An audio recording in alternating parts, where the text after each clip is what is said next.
God is spirit. And let all those that choose to worship him in spirit and in truth. God is spirit. And let all those that choose to worship him in spirit and in truth. But what do I see when I see people worshiping?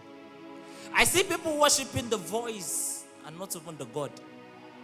I see people listening to the modulations, how it's poised, but they are not listening to the words. I see people laying down bodies with burdens, but not laying down lives. I see people lifting hands, but not lifting hearts. I see people weeping, tears dripping down their eyes, but not sweeping hearts. I see people rendering and tendering songs, but not surrendering lives. Lips rendering songs, hearts rendering lies. I see people trending fashion, trending Michelle version of version Michelle, but you are not trending Christ. I don't know if you see this too, but our religion has been spliced. We try to substitute God's presence for our skill when his presence is meant to suffice. Our religion has been spiced. I see a free salvation that is way underpriced. Our religion has been spliced. But how do I know a worshiper? I don't know a worshiper by the way you stand, but by the presence you command. I don't know a worshiper by the melodies you produce, but by the hunger for God you can induce. I don't know a worshiper by the high notes you can reach, but by the lives you can enrich.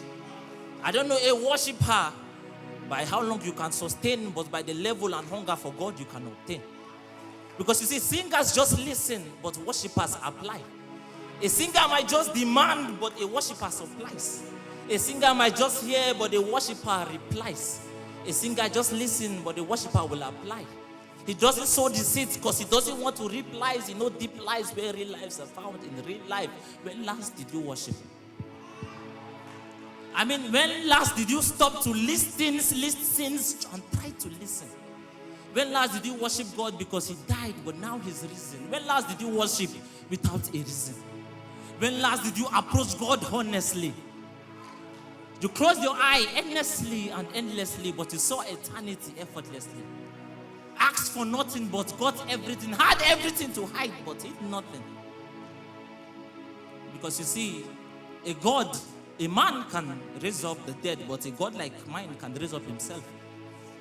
He exists in the heavens and on the earth, and at the same time he exists in himself by himself. How do you find a God that hides himself in himself? How do you measure a God that starts from himself and ends in himself? How do you define a God that defines himself with himself? He's the way maker before beggar could own a tractor. He's the truth giver before the truth serum became a truth extractor. He makes our crooked way straight and he doesn't even own a tractor. He's Jehovah Shalom, Jehovah Jireh, my provider. He's the ocean divider. He's Jehovah Nissi. He makes the blind see. He makes the lame walk. He makes disease cease. He makes the dumb talk. He's Jehovah Adonai, Jehovah El Gibor, Jehovah Elion, Jehovah Shammah Shalom. He's Jesus, he's the Lord, he's Elohim, he's the Word, he's Christ, he's Messiah, he's King, he's Jehovah Jireh. He's the Lamb of God, he is Emmanuel, he's the Holy Begotten, the Holy One of Israel. He's the bridegroom, he is the King of Kings, he's the first fruit, he is the Prince of Peace. He's J, the Jerusalem-born Jewish Jew, the joy of justice. In injustice is the judge of the just. He's E, the everlasting emperor of the entire empire, the El Shaddai, Elohim, ever-enduring excellency. He's S, the seated supreme savior sent as a saint to save the sinners and the sort of earth from sin. He's U, the unchanging, unfailing, unmatched unicorn, the ultimate author of unveiling understanding. He's S, the seeker, the setter, the seer, the sayer of substance, who saw that the sea and the stars surrounding and said they were beautiful. He's J, he's E, he's S, he's U, he's S. Who is he? Who is he?